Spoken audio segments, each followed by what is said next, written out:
Is Grand Floridian giving us another sweet menu update? Princess Bear, today we happen to find ourselves in Disney's Grand Floridian Resort and Spa. Don't forget the and spa, because it's time to return to Narcoossee's again. They have some of us back with some sweet menu updates, and as your number one choice of food infotainment, we're here to try the food, so you don't have to. Remember, she's vegan. I'm not. I'm swimming there. It's time to foodie and chill, Nessie Bear. The far too white Grand Floridian Resort. Nothing about this resort has ever seemed to me to be Floridian. I think even the plantation house aesthetic of Port Orleans feels more Floridian than this resort. But I understand this is supposed to be like the old, like southern, like Key West and Key style houses. I'm still not feeling it. Probably never will. But the food's good. That's why we're here.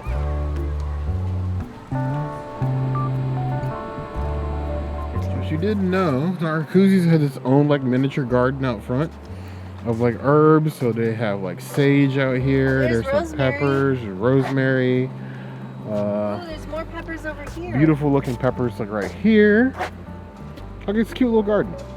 I don't know if they actually use it to eat, but I mean they do. They use it at the food service here. So it's cute. It's very cute. I wonder how spicy that pepper is. I like the spice.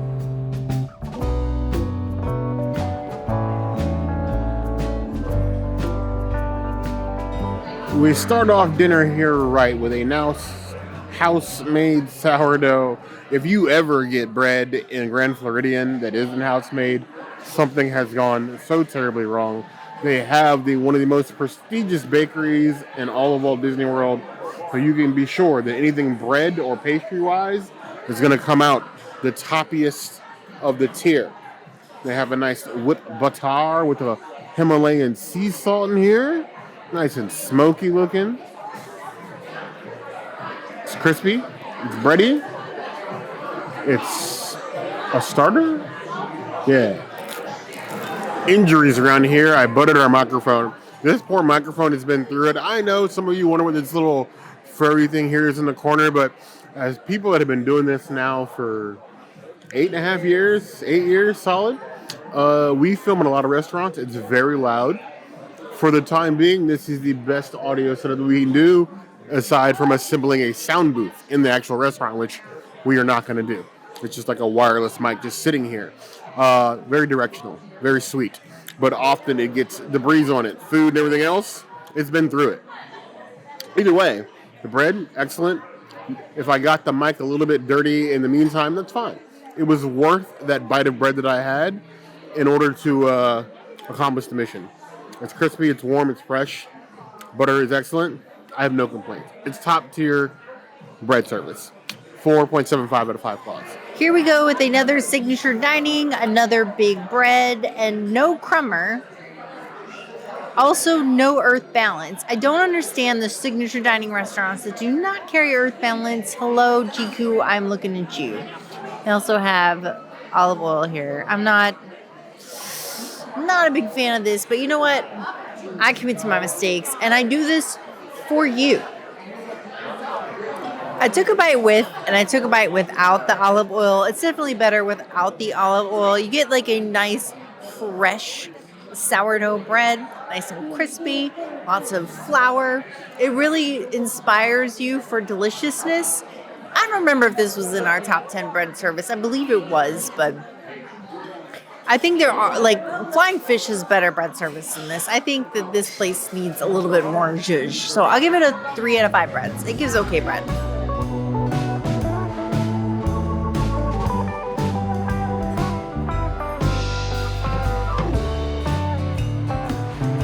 The wonderful Horiatiki salad. This salad is actually not new. We got this the last time we came here. We had it modified for the princess, so that removed the little sprinkle of cheese they have on here and the mint yogurt on the dish. We loved that salad. It was beautiful as is without the cheese. We didn't really feel like we were missing anything. But the mint yogurt is a bigger component than I was expecting. You have these toy box tomatoes and cucumbers that were like hand carved out. These aren't just like the solid tomatoes. They actually carved these with like a little spoon to prepare these and then marinated them, so they're just soaked. And then you have little crisps on top, the lettuce, and then the mint yogurt is all throughout here. It's like fluffy Greek yogurt. So interesting already. I am excited for this new flavor profile because you know what? If you don't appreciate a good salad, I don't know what you're doing in your life, because salad is the balls in this case. Yeah. I can actually handle Greek yogurt without a magic pill. Has to do with the sugar content, so I'm able to manage that just fine. This salad is amazing. There's part of the princess's Persian culture that loves putting like yogurt on everything. Yogurt on rice, yogurt with like kebabs, gourmet sabzi and a little yogurt. Like, this reminds me of like the first time she gave me like yogurt with rice. A little bit of mint in there gives it a little brightness. But in the acidity from the tomatoes, the way they're marinated, mixed with the yogurt, somebody with some Persian influences in their family thought of this. I peep game, and your game is good. It was an excellent salad without the yogurt. It is just as amazing with. Little elevated, but not so much where I feel like you would be lapsed in getting it without the yogurt. But if you're a yogurt boy, if you like a good Greek yogurt, this is amazing. 4.75 out of 5 claws.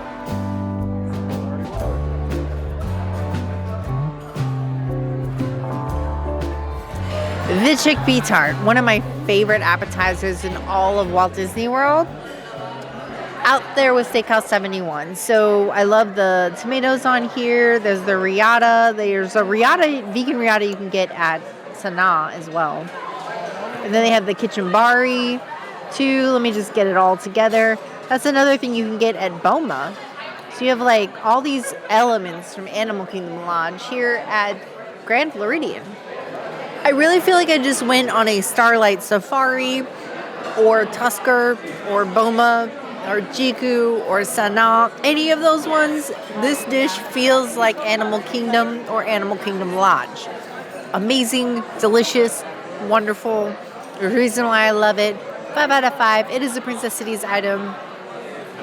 There's no other chickpea tart better than this. I think Spice Road Table should take notes. The infamous chickpea tart.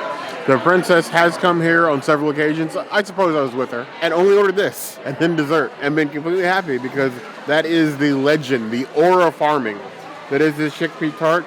It knows exactly what it is, and it's not trying to be anything different. It's basically like a flavorful salad on like a little like tart.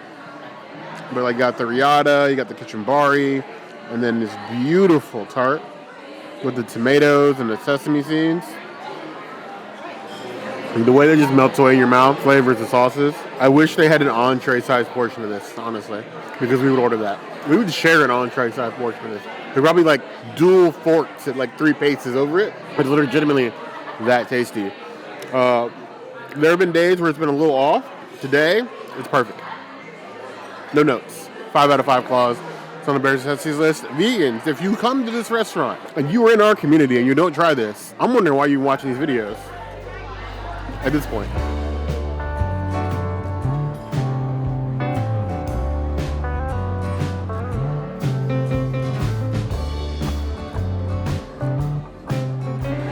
We have this beautiful blackened redfish, not a brand new dish on the menu, a classic that's been on this menu for quite some time. Every now and then it sees a reimagining as far as plating, but the flavors of this redfish have remained largely the same for a good number of years. And it is still one of the most popular items on the menu. You have this beautiful redfish roasted with a pepper sauce on top. You have the corn salsa. Then on the bottom, you have a chorizo hash. Then you have this nice sauce all around. A little bit of chili oil in it. Wonderful flavors and a beautiful fish. There are people that will tell you that if you want like an elevated Florida menu, you go to like Citricos or Steakhouse 71. I'm here to tell you that of all the places that pay homage to what is Floridian food, I don't believe that any restaurant in Walt Disney World does it better than Narcoossee's. And I say that with no hyperbole, because they know their fish and they know their inspirations for seasonings in this state. So, cheers. They really treat this fish here like a playground. Like you have like all of these things that you can jump on and play from. And somehow they make like a complete playground unit that you want to play on. Like kids play place, but for adults. I mean, I suppose your children could eat this. They have a refined palate and they don't like more than chicken nuggets and pizza. And some of them do. I'm not knocking that. Because you have the nice, flaky, well-seasoned, like the saltiness of like the redfish. On top of that chorizo hash gives it another savory flavor, a little bit of potato in there, but then the sweetness of like that corn relish and the sauce. I feel like I went from the jungle gym to the monkey bars to the slide, and somehow I did all of that without getting a splinter or friction burn. There's a tangent for sure. 4.75 out of 5 claws.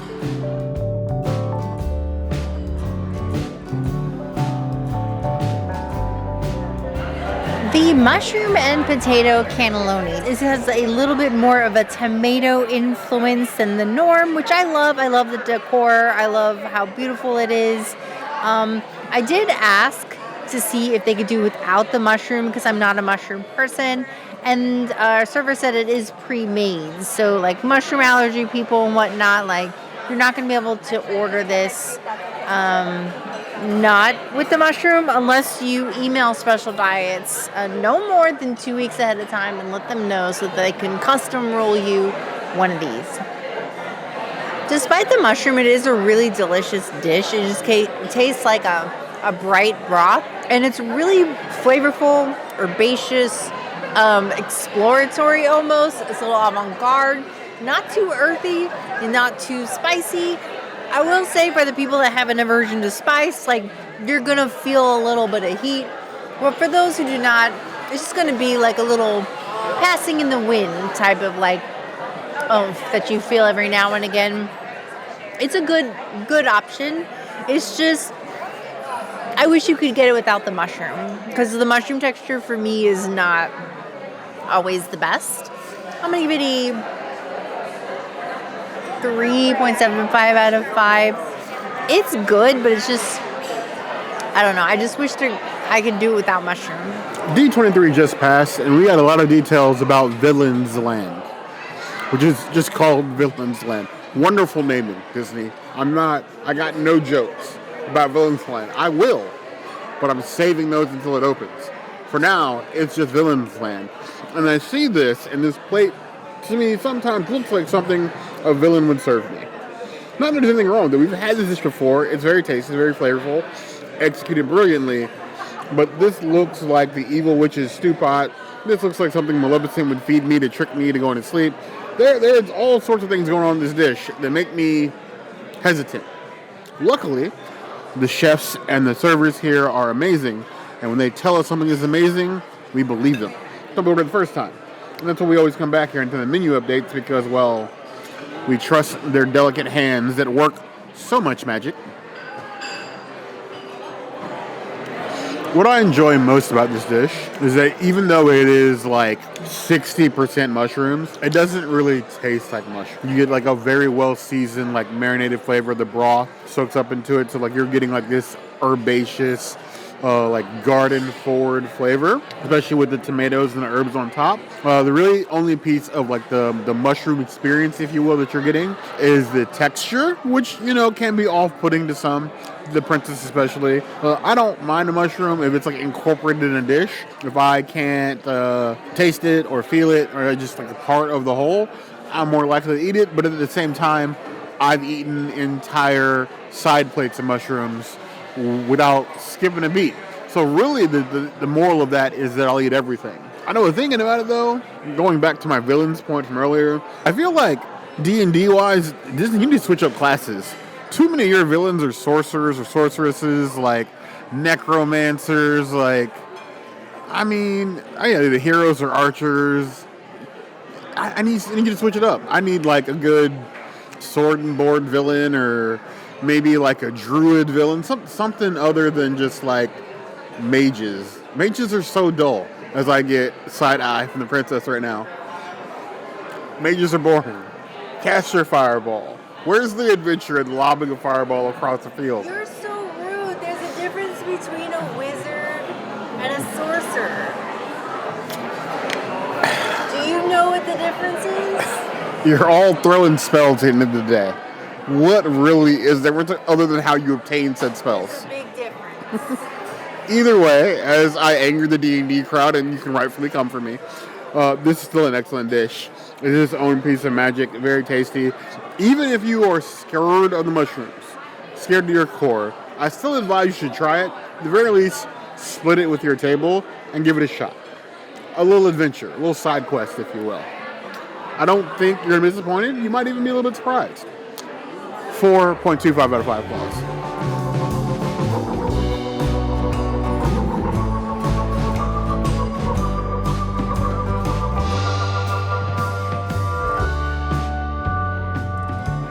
I know that I consume a lot of whiskey on this channel, of which I'm not ashamed in the least, but I also like a good beer. Belgian style, if I can get it. One of my favorites being this Chimay Blue, Trappist, like monk style Belgian beer. They used to have a St. Bernardus here a long time ago. Now I have to settle for Chimay. You know, settling for Chimay is like, well, instead of the diamonds, I guess I gotta wear like the platinum jewels. I'm fine with Chimay, okay? Cheers.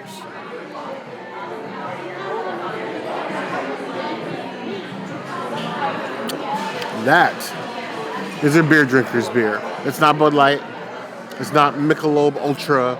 It's not a craft can Dogfish triple whatever IPA that was brewed in a prison toilet. No. That is a quality beer in a fancy glass. And I'm a fancy bear. 4.5 out of 5 claws.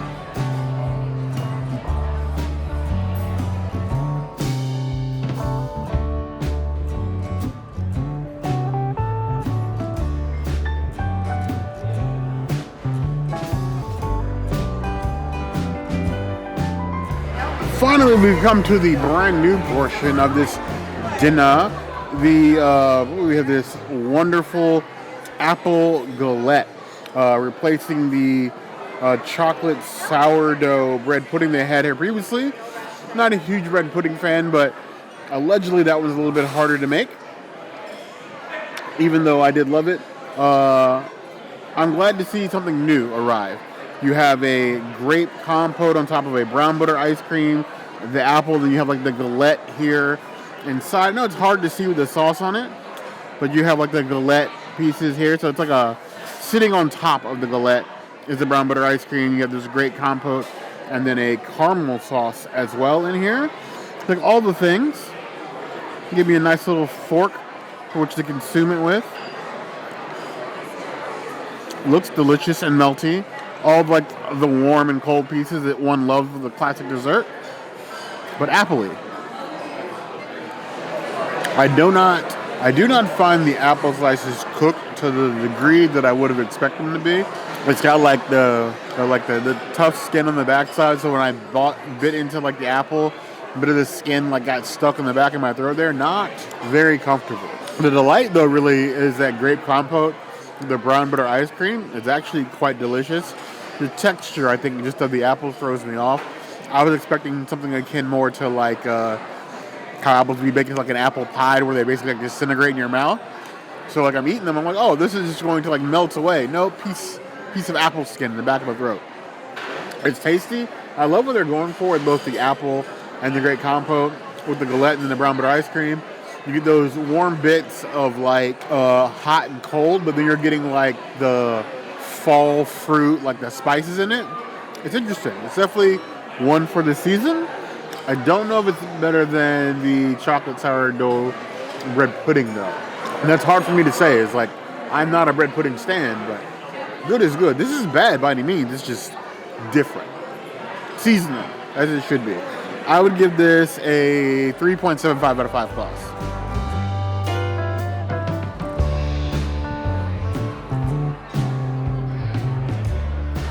I was sitting here and thinking about it, and my favorite creme brulees of the past were probably Vierge's lunch when they had quick service, like pre-pandy. And then, gosh, I don't remember when it was. Maybe 2021, 2022 Turf Club. They had a creme brulee where you could literally like crack, crack, crack. And it was perfect creme brulee. Now we have a creme brulee here at Narcoossee's, and she looks like flan to me, really. There's no hard crackle up here. I can just destroy the integrity of the top. But it is pretty, and I'm glad it's no longer like a coconut mango situation, because I didn't like that. We have some gold leaves, we have some meringue, and then we have a beautiful innard here. It's not the traditional creme brulee in the sense of a creme brulee. It's almost giving like pudding or jello. But let's see how this works with the whole situation. I love a new dessert. Though there is no hard crackle, there is a beautiful texture inside. It is very smooth and creamy. You have to get it with the fruit because the fruit is what brings the flavor in. Outside of that, there's hazelnut. There's hazelnuts in here, so you get like actual hazelnuts with the gold flakes, and then a hazelnut creme brulee. So you get like hazelnut on hazelnut on hazelnut, and it's so much hazelnut and it's so dense. It's almost like a consistency of a peanut butter, but hazelnut. So it's just like really rich and thick and creamy. I would not put this in the category of creme brulee, and I would definitely not put this in the category of flan either, even though it looks like that. I would say it's more like a deconstructed tart. I do love this like a lot better than the last dessert and the dessert before that, but I also think they're still missing the mark. I think Grand Floridian Bakery needs to go back to the drawing board a little bit and just like get a little bit more avant-garde, a little bit more innovative with the vegan dessert here. The one at Citricos, the new one at Citricos, the mango situation is amazing and gorgeous. And I think they need to bring some of that over here. I think they're trying to get there, but they're just not there yet. And I see the potential. I don't think it's there yet. So I'm going to give it a 3 out of 5 desserts. Though, if you like hazelnut, you'll be all over this. So you'll probably give this like a 5 out of 5. But for me, it's not there's no truth in advertising. And if there's one thing that Bear and I are all about, is that if you are going to say that this is a thing, then you need to represent that thing. And this is not a creme brulee. This is closer to flan than creme brulee. And neither which are even there. So no truth in advertising, but still delicious. I would never call myself a creme brulee master. I'm not even sure if I qualify in terms of creme brulee apprentice. My knowledge of how they are made is basic at best. I'm not the biggest dessert person, especially nothing of a baking or like advanced style, which I would consider creme brulee to be. But I've eaten enough creme brulee to know when creme brulee is and when creme brulee is not. This don't look like no creme brulee I've ever seen.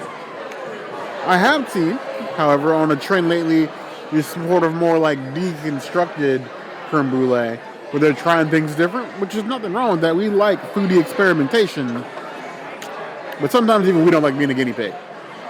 So we're gonna dive right in here. We got nuts. We got a little raspberry in there. A little tart there on the bottom. Try to get an all-in bite here. A little chasing going on there. There's so much hazelnut in there, you can call me Nutella, okay? Because though it says chocolate, hazelnut meaning far more chocolate than anything, especially with the candied hazelnuts that are part of it. The raspberry provides a little tartness that offsets the chocolate well, but I don't know if it does as a great job of like enhancing the flavors of the hazelnut. It's a good dessert, it's creamy. You have like the sort of like melted caramelized sugar on top. That's not like torched to the point of cracking, which I think is like the part that's missing in the creme brulee formula there. It's interesting. It's challenging. Not the best dessert we've had here though. It's good, but I feel like it needs time in the cooker. Some time. Maybe in a couple weeks. It's still really new, but it's good. I feel like it could be better. Give that 3.5 out of 5 claws.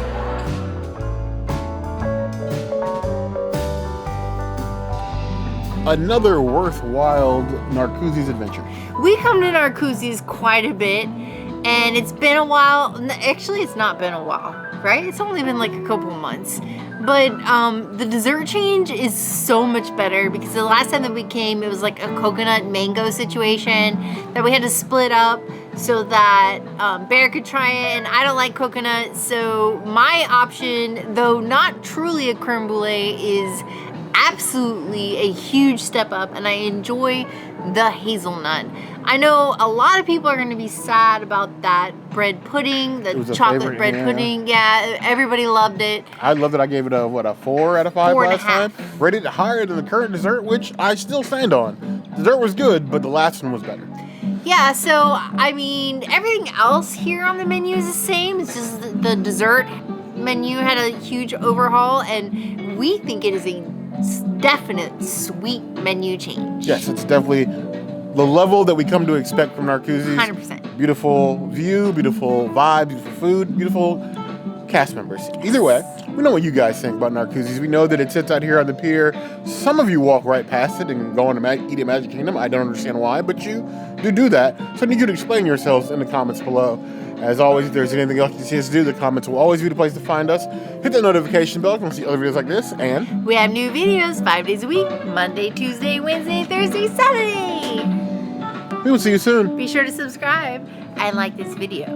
And if you don't comment, well, we already know Bear is a nutsy bear. So where is he going to eat himself into? Because he's already been in this lake like a gazillion times. The sky. I'm a sky bear. Amaze, amaze, amaze.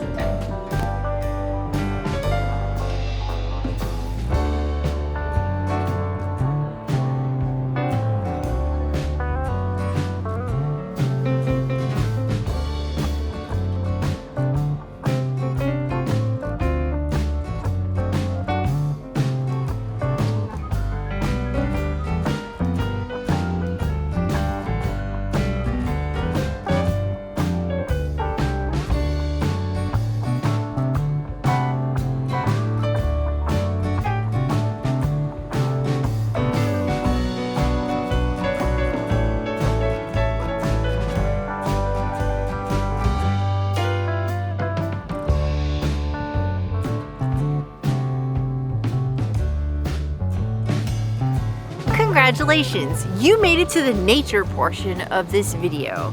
If you like one of these Magic Kingdom Resort area hotels, please tell us which one is your favorite in the comments. Your options are Grand Floridian, Polynesian Resort, Contemporary Resort, Wilderness Lodge, Fort Wilderness, Lakeside Lodge, or none of the above. Bus, monorail, one of the things. Tell us, what is your favorite place? And if there is no place, then I guess you can leave an X emoji. Something. Participate. We love you guys.